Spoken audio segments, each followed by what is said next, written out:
and I was leaning on my elbows, and I looked at him and I said, "Dad, I'm going to pass." And I just went black.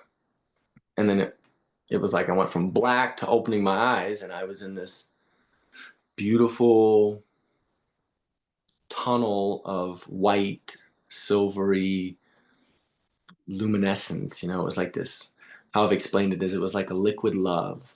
And I felt just at complete peace and joy and love and just all those feelings, those emotions just kind of around me, flowing around me and through me like they were me, and was just kind of enamored with this space. And then I looked forward and I saw this silhouette outline of this man who was in a trench coat or a day coat, long day coat, and I went, "Oh, that's Grandpa Joe, my dad's dad who had died when I was 7."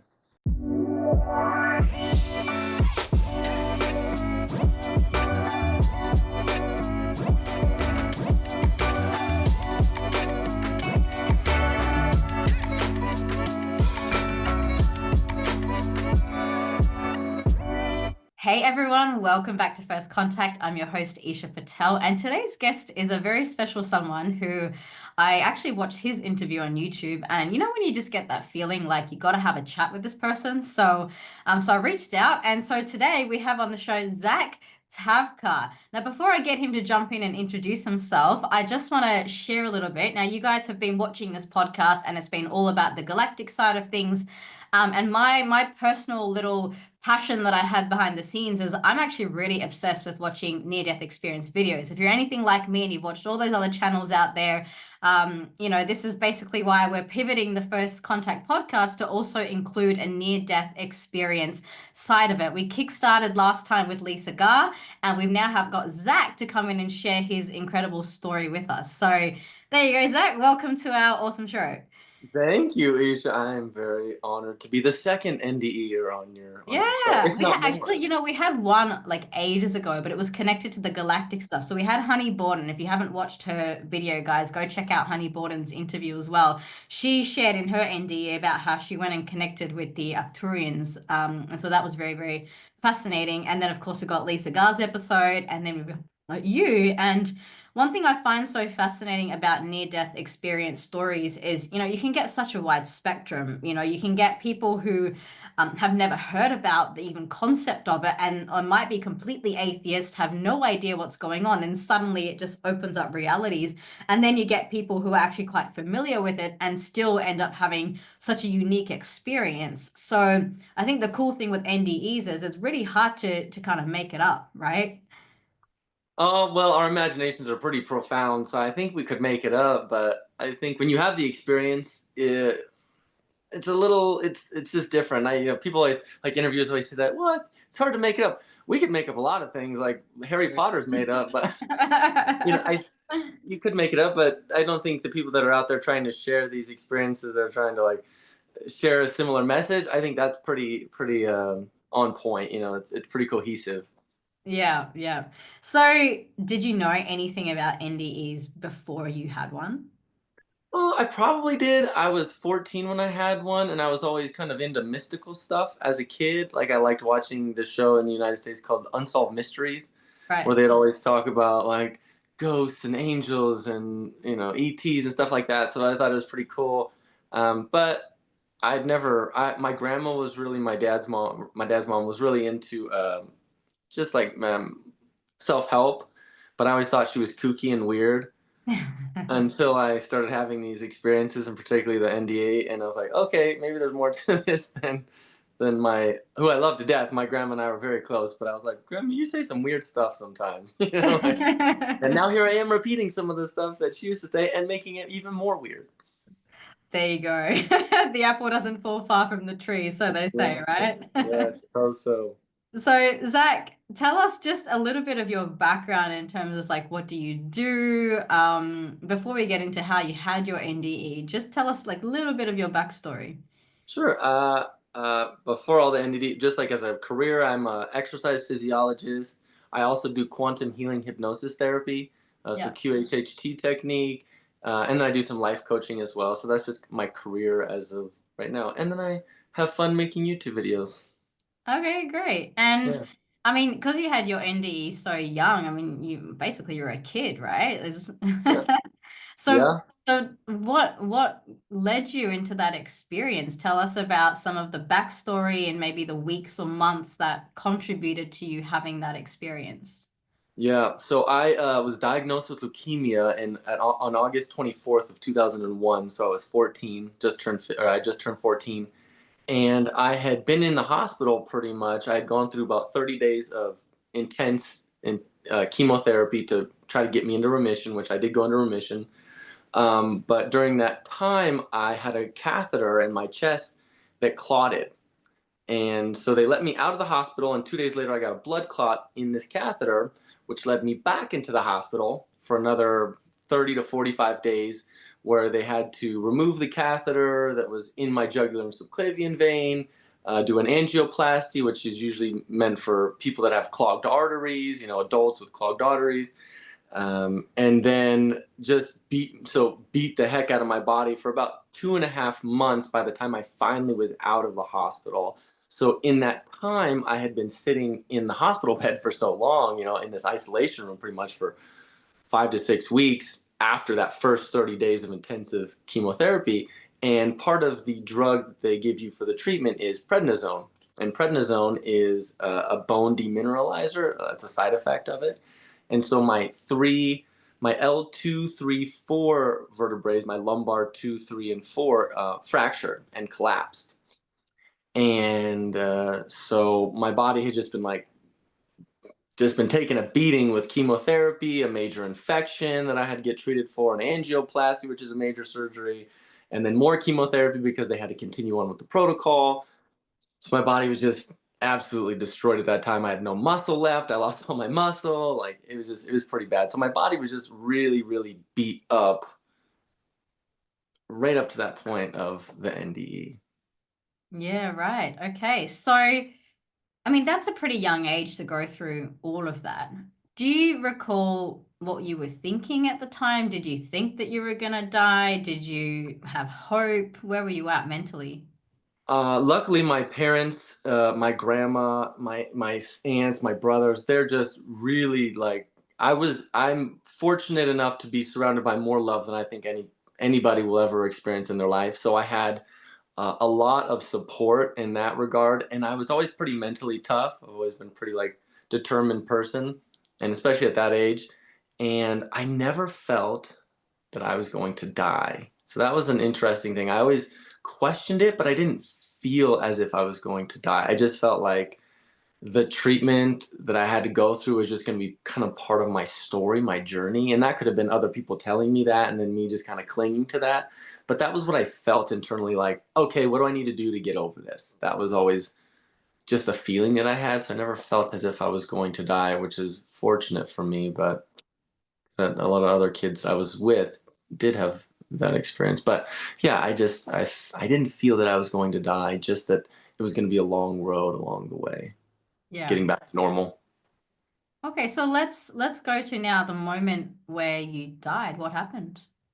So the death, which I don't think it was more of a death, it was more just like passing out. But it was leading up to that point of I had that fracture in my spine, so I had to get a back brace.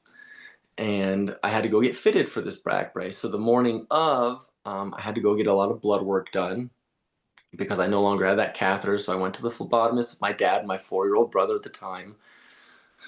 And then an hour later, we cruised over to just the technician's office to get a back brace fitting. And I got there and I hadn't eaten all morning either. And so we went to his office and I just kind of was in this parallel bar, like the gymnastics, the parallel bars. I was just holding myself up so that I could be completely upright so that the technician could take measurements. And so he started taking measurements. And as he started taking measurements, I started to feel a little fuzzy in my head. And the fuzziness started to get uh, more and more and more like it was a closing in. And so it took about 30 minutes for this guy to take my measurements and make sure everything was correct so that he could then make the back brace. And my dad and him were friends from the music industry, so they were just chit-chatting. And as soon as he was like, okay, we're all done, I just kind of booked it out of there. I was like, I need to get back to the car because I'm going to pass out. And I had passed out probably about 4 or 5 times prior to this situation in the hospital, just from the low blood counts, from the chemotherapy, from all the treatment. And so it was a familiar feeling. I was like, okay, this is not good. So I rushed to my dad's truck, which is about 50 meters from the entrance of the little office. And I sat on the lip of his bed, where you would step up to get into his truck. And by this time, the tunnel was just so closing in. And he was about 40 meters. He just turned around the corner and he was with my brother. And I was leaning on my elbows and I looked at him and I said, Dad, I'm going to pass. And I just went black. And then it was like I went from black to opening my eyes and I was in this beautiful tunnel of white, silvery luminescence. It was like this, how I've explained it is it was like a liquid love. And I felt just at complete peace and joy and love and just all those feelings, those emotions just kind of around me, flowing around me and through me like they were me, and was just kind of enamored with this space. And then I looked forward and I saw this silhouette outline of this man who was in a trench coat or a day coat, long day coat, and I went, oh, that's Grandpa Joe, my dad's dad, who had died when I was 7. So that was 7 years prior he had died. And he was probably, I've been asked this before, so I guess he was like 20 meters away from me, 20 feet, 10 to 20 meters away from me. And we just had this telepathic communication. But all that I remember that I brought back was him telling me, everything's going to be all right. You're going to be okay. You just have to keep going.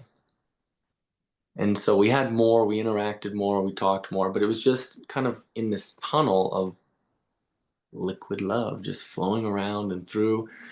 And then kind of out of nowhere, what I remember is just being sucked back like a vacuum back. And I was in my body and I could hear my dad going, Zach, are you okay? Zach, wake up, Zach, wake up. And my nervous system was still kind of offline, but so I couldn't move, but I was somehow able to speak. And, after like 30 seconds, I was like, Dad, I'm okay. I just can't really move right now. And my eyes were closed. And so after another 15 seconds, 10, 15 seconds, I opened my eyes and my dad's face was just terrified. And then my little brother was over his shoulder and he was terrified. He's 4 years old, thought his brother just died. And then there was a third person who was just a bystander that was walking past, that seen it happen and ran across the street. And he's like, do you want me to call the ambulance? Do you want me to call the ambulance? And my dad's like, no, he's done this before. I think he just passed out. He hasn't eaten anything. He went and had a lot of blood taken this morning. So I think we just need to get him something to eat. And so I was finally able to like get up after a minute or two, and he kind of helped me to this truck. And then we went to the most delicious and healthy, nutritious place that he could find, which was McDonald's. That's a joke, by the way. Eesha, you can smile at that.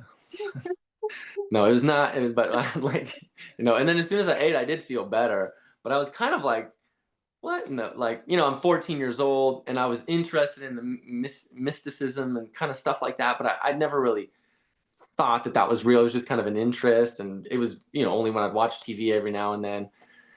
And I didn't really know how to explain that to my dad or whatever. But eventually, a few days to about a week later, I got the courage and I was like, you know what? This is just like it's like so vivid in my mind that I think I need to tell my dad. And so I said, when I passed out, Dad, like a week later, I passed out, I saw Grandpa Joe. And immediately he was like, "Whoa, what do you mean?" I was like, "I was in a tunnel, this like white tunnel, and I saw Grandpa Joe." And he's like, "Whoa!" He kind of freaked out, like, "Oh my God, did he say he's gonna like come get you or like take you? Or what did he say?" I said, "No." He said, "Everything's gonna be all right. I'm gonna be okay. I just have to keep going." And he was like, "Oh," and I go, "But it was weird because he was wearing like a trench coat, and I had known my grandpa's always wearing just short like jackets, like business jackets, and never long trench coats." And so I told him that, and everything was fine. And a few months or a few weeks, a month later, he came to me and he goes, Zach, is this what you saw? And he showed me this picture of my grandpa Joe when he was 30 years old, walking in Prague where he was living in this long trench coat that was the exact same length and all that. So it was kind of like the validation for my 14-year-old mind to go, well, you did have this experience. You weren't making it up, because at 14, I was like, am I hallucinating this? What did I just, create? But like you said in the beginning, we can maybe create this. But that was the validation that this did happen and it was real. And so that was pretty fun. Yeah, right. So I know time is a little bit interesting in those spaces, but like how long do you think you were there with Grandpa Joe? Uh, you know, I, that's a good question, Eesha, because I get asked that all the time. And it felt like eternity. Right. It just felt for forever. But I probably only passed out for about a minute, Right. minute and a half. Like I was gone for a minute or a minute and a half, but it seemed like we just had such a long conversation. And I was just like forever in this beautiful space of just like peace. And I didn't, like in life when things are getting bad, I try to remember that because I'm like, man, it was so peaceful. It was so full of just like deep love, not romantic love, which can be deep love, but like a deep, deep love of just, I don't know, just beyond the body, beyond, so I was just kind of enamored in the space. I could have been there 10,000 years for all of it. Like I could remember, but I probably was there a minute to 2 minutes. Yeah, right. Did you see anything else in that space other than the white light and Grandpa Joe? So that No, was it. You just went that in was there, it. had this really quick interaction. He turns around and says, okay, you gotta go back. And that's it. It finishes. That's it. Love I it. think part of it was that, I like listening to other people's NDEs now, and they have such elaborate, NDEs where they have so many people talking with them, and they have these beings and these spiritual entities and stuff that guide them through these journeys. And it's fun being a quantum healing hypnosis therapist because I get to take them on that journey. I get to ask the questions and be there with them. But I think for me at that time, my brain wasn't like my mind wasn't ready to experience all that because since then I've had some crazy experiences where it like opened a channel in my mind where I could now access, a voice and different experiences. But I think at that time in my journey, I just wasn't yet like open or ready to kind of take that real extensive journey like some other people do. Yeah, right. And I think, everyone's journey is unique. I believe that you get what you're ready for and what you need in that moment. And Totally. also I think depending on what stage of life you're at, that will determine what extent you journey. Although you did say something interesting, which was that you're not even sure that you actually died. It could have just been a crossing of the veil through passing out, rather than like a full near-death experience where you die, you cross over, go through, do the life review, all of that. So I think there's a spectrum that you can experience in those other realms. Yeah. Um, Okay, so you had this cool experience and you got it validated through the picture, which is great. So, what does that mean for your life? Like, how did it change the way that you view the world after you were able to get that validation that maybe what you had was actually a true experience? I don't think it started changing my life until I was probably in my 20s, to be honest, years later. So I had to go through my treatment. I ended up relapsing when I was 16. I went through treatment from 14 to 15. And I was in this maintenance therapy from 15 to 16, just trying to be a normal teenage kid, get a girlfriend, play sports, that kind of stuff. And then 16, I relapsed and I spent another 5 years at a bone marrow transplant, spent another 5 years in the hospital. And it wasn't until I was about 19 when I started meditating and yeah, really delving into like the questions that I was having, like observing myself, my own suffering was troublesome.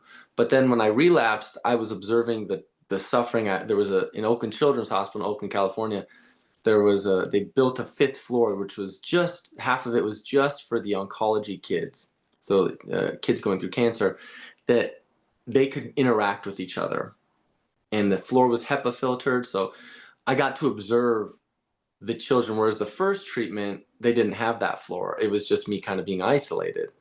But then in the second time when I relapsed, I started seeing these 2-year-olds and these 5-year-olds and these 9-year-olds and these 7-year-olds, these 16-year-olds that were like me, and these 14-year-olds, and these kids that became my friends and their families. And I started asking a shit ton of questions, like a lot of questions, not just like normal, but like the deep, like, why are we suffering? Why is this happening? And since I had that near death experience, I was always able to hear this inner voice, I call it. And it was like a secondary voice that was, like kind of whispering in my ear, always in my right ear. But it became very loud when I started meditating, because I started to quiet like my own mind, the noise in my own head. And that's when that near death experience really became tangible for me and pertinent, because it was this um, guidepost, if you will, saying this is what it's like. So now go forward and try to embody that here, and then share that with just your simple interactions day to day with people that you're meeting. And so that's when it started to change my life. For 5 years, it meant nothing to me. I was just trying to survive. I was just trying to get through going through chemo again, and just trying to live and make, like it didn't mean anything for me in that moment. But then once all of that seemed to alleviate, which who knows why that didn't affect me earlier, it just didn't. That's when I was like, oh, I can take a moment to go deeper inward and have some experiences that way through meditation and through other things. Yeah, I think that's kind of that. Yeah, I love that. Just one question going back to, so when you came out of that experience, did you experience any healing as a result of crossing that veil? No. So you still had to Oh, come back and go through oh yeah. that, which some Eight people more. do. I mean, some people go I across know. and come back healed miraculously. So you didn't have that experience. No, I was no Anita Morjani where I got all my tumors removed at Yeah, 20. yeah. No, no, no, no, no. I had to go through 8 more months of intense chemotherapy and still relapse 2 years later.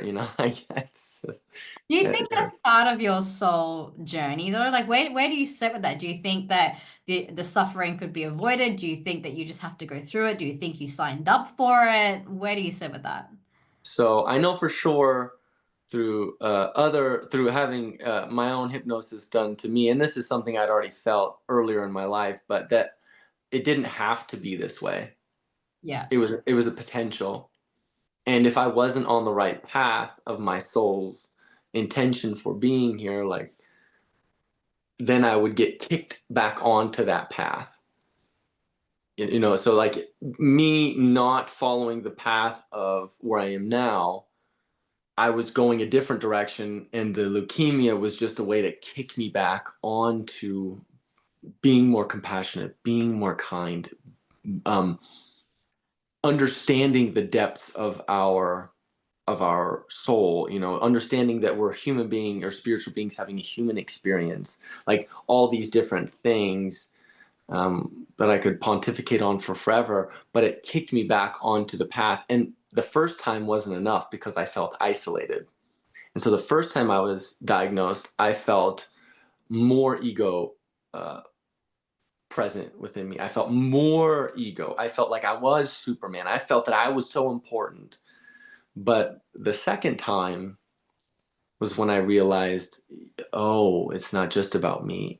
It's about those kids too. Everyone is going through some type of unwanted suffering situation. And the suffering doesn't have to, you don't have to suffer even though you're going through unwanted experiences.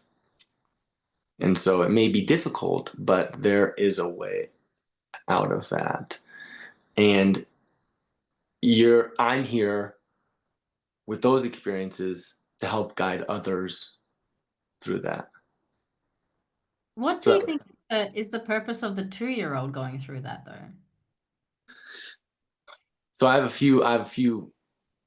asked that question and have gotten some answers, but if you look at a 2-year-old as a master soul, Yeah. So you're saying it doesn't matter what age they are, they're going to go through the experience to do whatever needs to be done for their soul, right? well, not just their soul, but think about the 2-year-old, like think about that 2-year-old that died. We'll call him the 5-year-old Jared, or we'll give him a name, 9-year-old named Nick. Those are master souls. Man, every time I talk about them, I get like, yeah, I get this emotion. Yeah. Um, they are master souls that showed not just they didn't just progress through that contrast, right? Their soul didn't just grow because of their own suffering, but their parents' souls expanded, their brothers' souls expanded, the people that they engaged with helped grow our physical understanding of being more compassionate. They were like the guideposts through suffering. And I don't think we have to do that. That's not a requirement. It just tends to happen for these master souls to alleviate their own karmic entanglement, right? That is a way to alleviate karmic entanglement, is by having kind of a really shitty experience thrust upon you in this in this reality, but also knowing that they're strong enough to experience it, right? And that's not fair to the person right now that's deep, going through cancer or has a terminal illness or is experiencing sexual assault or abuse or any type of deep trauma. Like those are war, right? War. All these things are very traumatic. But what if we saw them as master souls who chose this, or chose this as a potential for them to get on the right path or to alleviate karmic debt, or to, there's so many different options.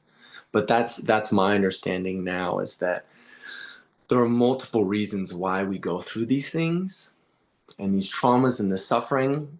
But the one thing that we can take from it is that it doesn't have to be, even though it's suffering, the suffering is the mental state that rises out of the experience. The experience is the experience. And so if you can still have a shitty experience and still not suffer, right? You can still be having horrible things happening to you, but you can be looking for the silver lining. You can be looking for the I don't know, the silver lining, the positive that's coming out of this.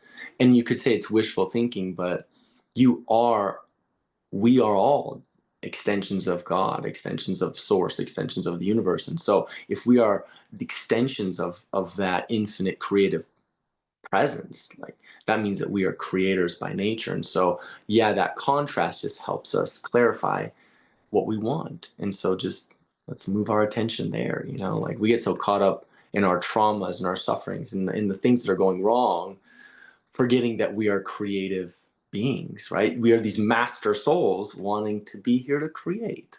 Like, why else would we be here? Just to throw ourselves into suffering? Like, that's silly. But if we thought of ourselves as master souls playing a game as a human being, I think life would be a whole lot more fun, because then instead of creating more and more unwanted situations to help us give rise to wanted situations, we just go straight to the wanted situations, like the things that we're truly wanting and desiring. Like we play a game knowing that we're not always going to win. Like every time I go and play basketball, some days I have a good day, some days I have a bad day. That like I don't play because I think I'm going to win every single time. So I think if we look at ourselves as master souls playing a human game, even though it sounds disrespectful and people are like, well, this is not a game, it's my life. I think if we start to look at ourselves as that and everyone around us as that, life becomes a lot more fun, more compassionate, more loving, more joyful. You've mentioned a few times that it's not the only way, that suffering is not the only way to release these karmic debts or to have this level of awakening. And what would that other way look like? What is the non-suffering pathway to maybe getting to that same end result where you are on track, you are living the life that you're meant to live, maybe without having to go through the cancer to get there? I would say, like, even though suffering, contrast inspires desire, I would say your soul already is this expanded uh, being, right? So if you truly want that, meaning you're watching this interview right now, there's a desire there for something more than just existing in this human form, right? Going through the rigmarole, the muck of the day-to-day experience.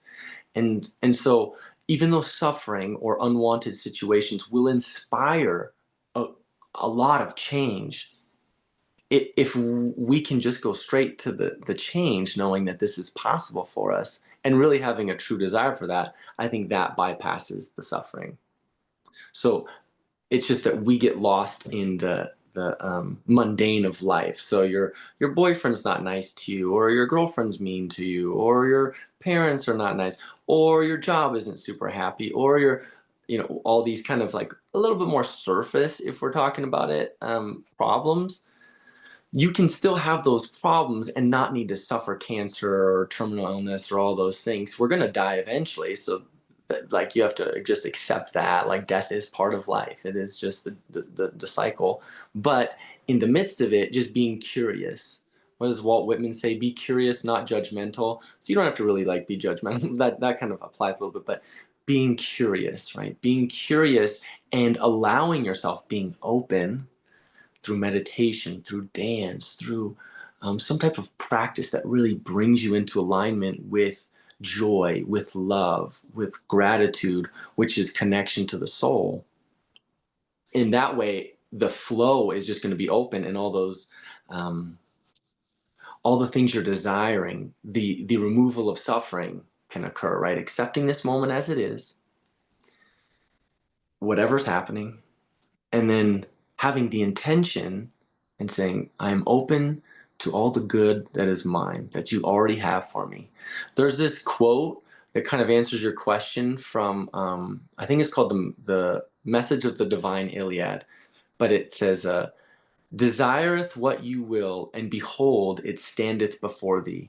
Throughout the aeons, it has been thine without thy knowing, even though thou hast just but asked for it. Meaning, this has been yours since the beginning of time, even though you've just recognized that you wanted it. So, in that state of openness, in that state of deep meditation or yoga practice or prayer or dance, something that fills you with life, fills you with love, you are inviting all of those things in. Mm. So that's how I would say, that's a long way about saying you can bypass the suffering. You don't have to suffer. It's not required if you just open yourself. It just so happens that suffering causes deep desire, and that deep desire brings energy strong. Like that deep desire has a stronger pull to it than if you're just living a happy go lucky life. In Buddhism, they say that you're supposed to not have desire and attachments or aversion. And so, how does that fit in? I think when they say don't have desire, what I'm using desire, Abraham Hicks says, desire, oh, it's a good quote. It's a desire is a feeling of, oh my gosh, I can't remember it, but it's not a clinging. So I think in Buddhism, what suffering and the desire, the attachment is the attachment to is the attachment to the outcome is going to cause me to feel better. Right. Mm. So I'm attached to this person behaving that way so that I feel better. Or I'm Yep. attached to having more money so that I feel better. But if we bypass the attachment to the thing and just feel better, feel abundant, feel loved, feel joyful, then the desire, the wanted situation, we used to call the desires the wanted situation, will naturally flow in. There will be no resistance. Mm. So Yeah. that desire, like I remember having many meditative sessions where I'm like, how am I supposed to release desire to stop suffering? And I think the Buddhists also say that suffering is synonymous with discontentment. There's Mm. this subtle discontentment within life, and when we have this subtle discontentment, it's because we're seeing things, right? When Buddha attained enlightenment, I love Buddha. Like, Buddha and Jesus are my boys. They're my homies, like I just, but he said the reason that we suffer is because we're looking at the missing tile in life, pretty much, right? This missing tile syndrome in yeah, syndrome in psychology. You're looking at the one piece that's missing, and you're bypassing the thousand other beautiful pieces of marble on the wall, right? So life is beautiful. It's bliss. There's joy everywhere around us, even in the wind, in the trees whistling, like the birds. There's beauty and there's wonder all around us. And yet we're so lost in the one thing that we don't have in our life, or the two things. But yet your body, your heart beats 10,000 times a day or 100,000 times a day.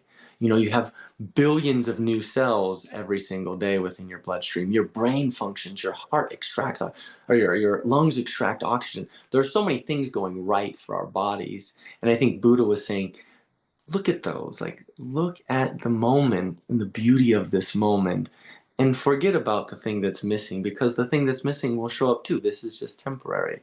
The thing that's not here, it'll eventually be here. It's just temporary. This too shall pass, and this Do too you shall come. do you connect with Jesus or Buddha in your meditations? Yeah. Any advice that you can Any share? advice? All the things I just said. No, I'm just kidding. Oh God.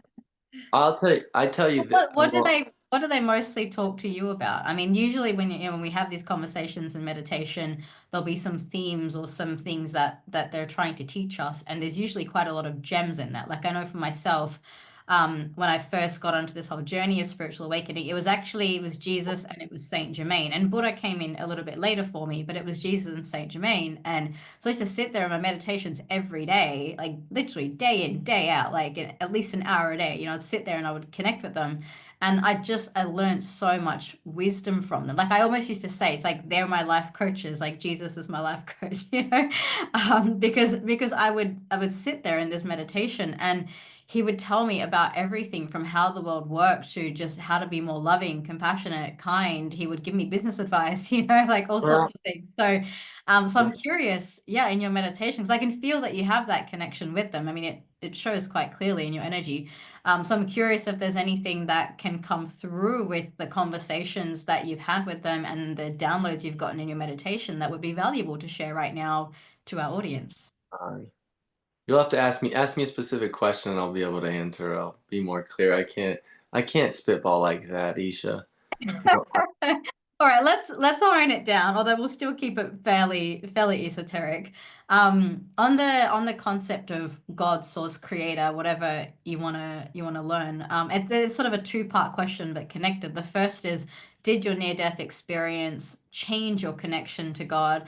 And after that, in all of your meditations, if somebody wanted to deepen their connection with source, what advice do you think Buddha or Jesus would give about that?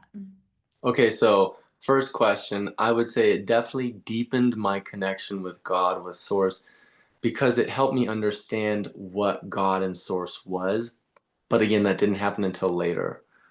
Um, I didn't piece that together really until I started meditating, and I had my first like very out of body meditation experience where my breath just rapidly changed and I expanded out, out, out, out, out until I became what I would assume is God, right? What I felt was God, because I could feel myself extending outward as everything and simultaneously existing as nothing.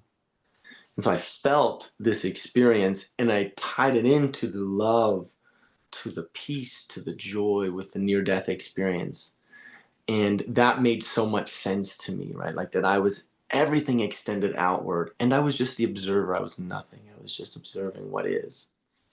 And so I understood this kind of paradox of what we think of as like the mother father principle, right? The mother, the creative capacity of all that is, was, and will be. And the observer, the male, right? The father, right? Observing, making sure that everything is right, I'll take care of you, that kind of idea, but really just an observer, just here to observe the beauty that is happening in the incarnate female principle. So I understood that in the realm of that it's all the love. It's not romantic love. It is the deeper love that goes beyond just I'm attached to you and I want to kiss you and I want to hold you. It's that extension out of Mother Mary, if you will, or Shakti, right? That nurturing, loving presence that's always surrounding and within us and flowing through us at all times. And so that helped me understand that that is God, right? That God is everything, whether you like the person or not. That is, they are God, right? I am that. I am. Like, Mm. I am that. I am not just that. I am not just that. I am all of it, right? I am omnipotent, omnipresent, omniscient. I am everything. I am here. I am you. I am you. Eesha and Zach are one. It's just we're playing Oh my characters. gosh. So that's what helped me understand that experience brought me when I started having those deep meditative experiences and started really trying to piece these questions together after watching all those kids suffer. I was like, I feel, I just don't intellectually understand. I can feel that now. So that's kind of my answer to the first question. Did I answer that? Yeah, I think you've answered a bit of both actually. Oh, okay. What was the second one?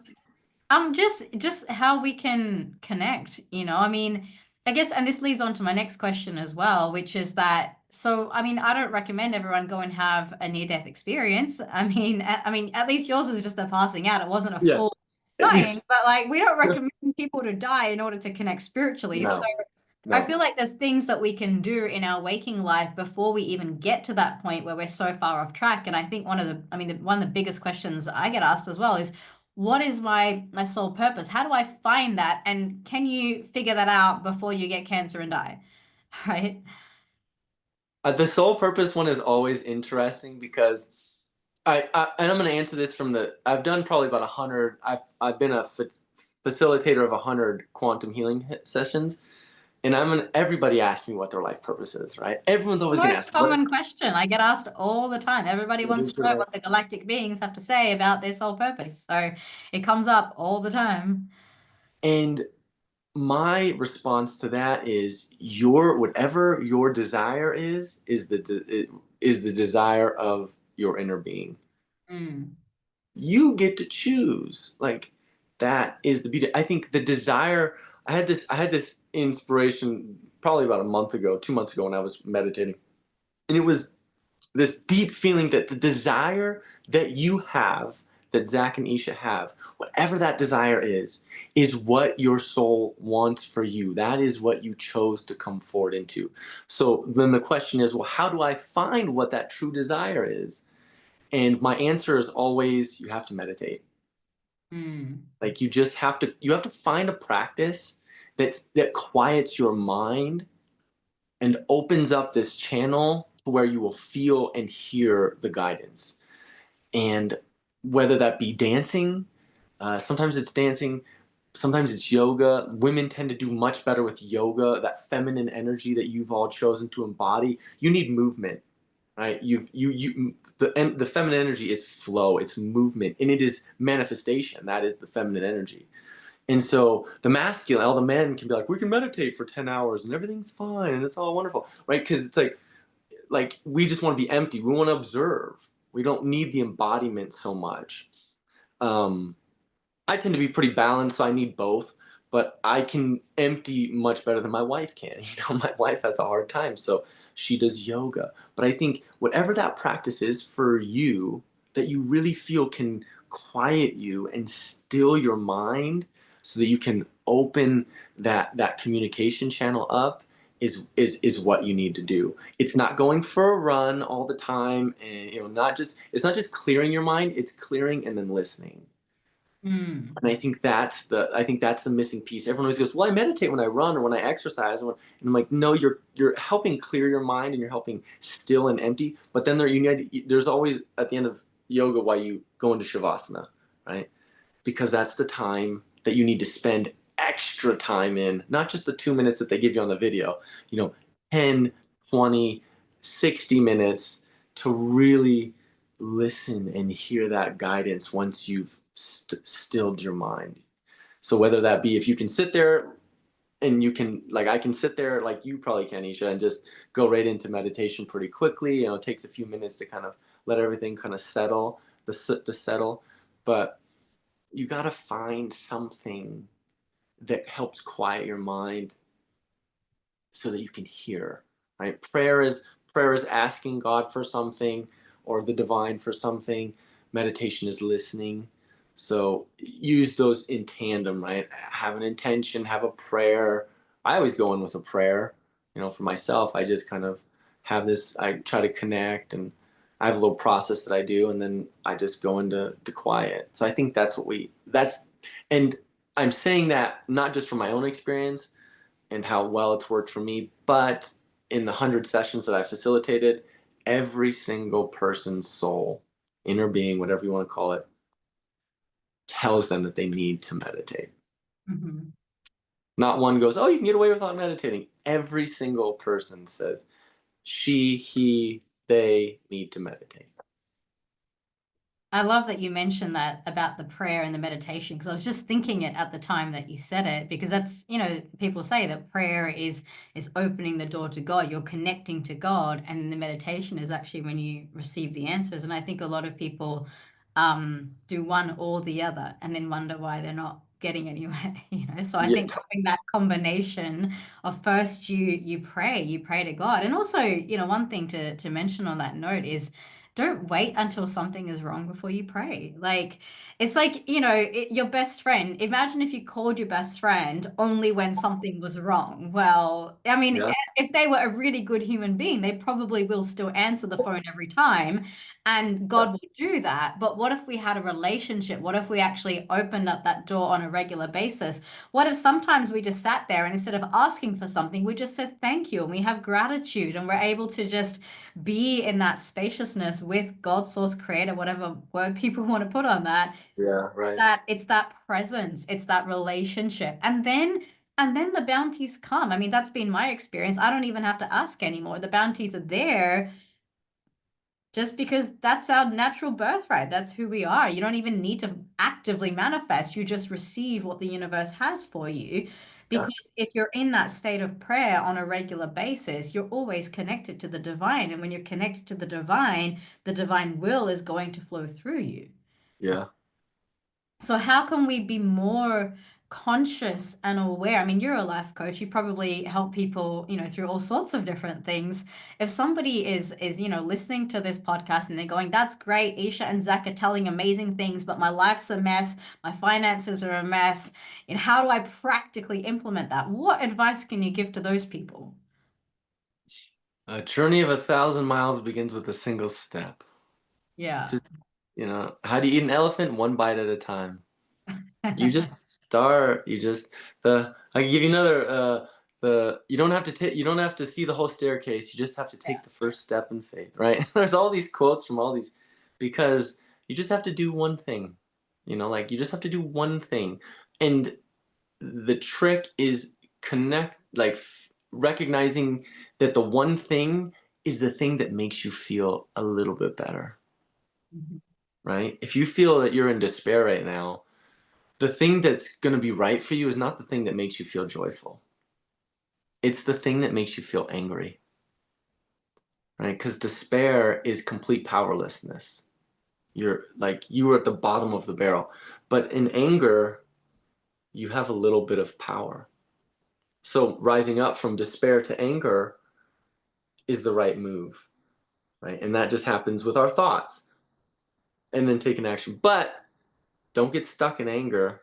Move up to frustration, and then move up to pessimism, and then move up to boredom, and then move up to contentment, and then move up to hope, and then move up, so it's like taking one step that just feels better emotionally. So being mindful of your emotions and then taking a step.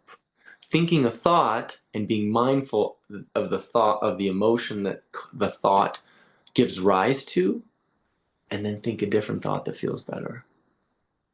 Or just take your hands away and just say, I don't know what the hell's going on in my life, but I'm going to take a nap. I don't know. I can't action my way out of this. I do that all the time. And this I is love somewhat that. right. A huge fan. I action myself to death sometimes. I got COVID like 2 months ago, and since then I've been having this heart pain. And I already had a cardiac ablation from all this excess anger and rage that I had stored in my heart that I was conscious of. And I was like, oh my God. So I gave myself atrial fibrillation, which I then was like, I can't fix myself out of this one. I need to have the doctor help me out. But I started having this like real like squeezing whenever I'd exercise, just like the squeezing of my heart. And I went and saw my acupuncturist. I was like, hey, just like open some channels. And my hand starts twitching when she puts something in. She goes, oh, that's weird. It's directly related to your pericardium. You've got some resistance there. And I'm like, what do I need to do? Like, I'm doing everything right. I eat right. I exercise. I meditate. I did it. And then I see my cardiologist, and they're like, doesn't seem like anything's wrong with you. Like your tests all look good. Like I don't know. And I'm like, well, what do you think I should do? I'm doing everything. You're the expert. And everyone's like, I think you just need some time. You're taking all the right steps. You just need to be patient. And impatient Zach goes, well, that sucks, but all right. I guess I just need to be more still and more quiet and just enjoy this moment. That's Like that was. that's the pathway of surrender, right? Like what you're talking about is the pathway of surrender where you've recognized, okay, there's this anger in the heart, you're aware of it, you're doing all the things, you've done all the practical things, and then what? And then you surrender. Did it work, You by the way? Oh, it's getting better. It's not it's not my body doesn't work like that anymore. My body's like, look, mofo, you've been holding on to this energy for a while. We need to slowly relieve this energy. And that's fair too. And I go, all right. So I acknowledge that. What can you do energetically though to release that? I mean, the practical stuff is great. I'm all for modern medicine when it's Sure. needed, but what about Well, like opening the heart chakra or like are there things that you can do, to sort of go hand in hand with the other things? for me, it's just more action steps. So it never works. It backfires. It's the Right. surrender. It's the letting go. For me, that's for me. It's just look to me, and I love the analogy that Abraham Hicks uses is that the we're submerging, we're always acting, and so we're pushing this cork under the water, right? Mm, We're just submerging it down, trying to act our way through it and do the stuff and do the process and blah, blah, blah, and fix it, fix it, fix it. But in that feeling of it's not here now, mm, I'm just pushing it down more, acting my way through it. I'm gonna get through this. I'm gonna be the overcomer of the obstacle, and I can do it. But really, my lesson is you don't have to do anything. And in your doing, you're telling yourself you're not well, you're mm. not healed. Almost reinforcing that, right? I mean, it's like every time you do something to fix yourself, you're reinforcing this idea that you're not healed, you're not already whole. So you're almost like recreating the problem. I mean, that's how energy works, right? With the mind, and you can tell yourself these stories and then they can become true. 100%. The storytelling is 1,000% true. But and I'm sure people listen to this be like, well, what the hell am I supposed to do? And my answer to that is take the steps that feel better. So in the moment of taking action, like my exercise has had to transform. I couldn't go as hard as I want to, and especially my career as an exercise physiologist, right? I'm like the top echelon of trainers. If you want to see somebody who knows how to help your body, you go to physical therapy and then you come to me. And I'm like, you take the action step that feels best, and then you let go. Mm, That's for me, because if not, it's just this reinforcement of that I'm not well. And so I like to play in my mind and just visualize, and I just think, well, what would it feel like if I was the healthiest person on the entire planet? hmm Wouldn't it be nice if my heart was just perfectly, whatever I can do to tell myself to get myself into the feeling of being there now? That's a process that I think is the best action step. Whether I'm remembering or visualizing or pretending, like it doesn't matter. As long as I get there mentally and I feel myself in that space, when I'm able to do that on a frequent basis and just let for pure joy, not to like force it in, right? Oh, come on, let's go, body, fix it already. I'm gonna trick you into working. Use the law of attraction to trick you into working and manifest and manifest. And I'm like, I'm all about manifesting. But I think the manifestation arises with the full letting go of knowing that it's already there. Desire ye what ye will, and behold, it standeth before thee, right? Throughout the aeons, my body has been healed this entire time. Just let it be. Let it be. So that's my process. That's what I would suggest. I love it. And what you're saying, it does align so beautifully with messages that I've received from the galactic beings as well. Just focus on the wholeness, be in the wholeness. You can shift state instantly just by being in that wholeness. So it's almost like shifting out of the doing state into the being state. When you're being in the present, yes, things might come to your awareness, but then you only act if it feels good, and if it doesn't, you surrender, right? It's the Totally. simplicity. You've just put this beautiful simplicity into it, because people do get so rattled. What do I do now? What do I do now? Why isn't this working? My this is falling Yeah. apart, and that's falling apart. My body needs to be healed, and my business needs to be fixed. And My breathe. relationships are in turmoil. Exactly. I love it. Zach, it's been a beautiful conversation. You've brought so much wisdom and guidance, and it's just been fun chatting with you as well. So, Yeah, as definitely. we conclude today, where can people find you? Where can people learn more about you and connect with you?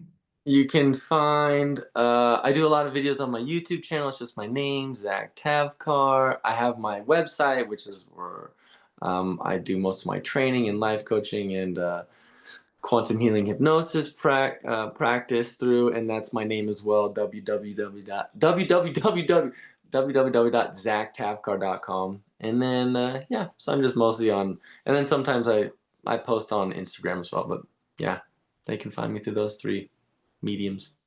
Amazing. Well, thank you. We'll put those links in the show notes. So, anyone who wants to connect, please check the description below. And it's been an absolute pleasure and honor having you with us today, Zach. And thank you for being a guest on First Contact. Thank you for having me. It was such a fun time. You're awesome, Eesha. Thank you. Likewise. All right. Bye, guys.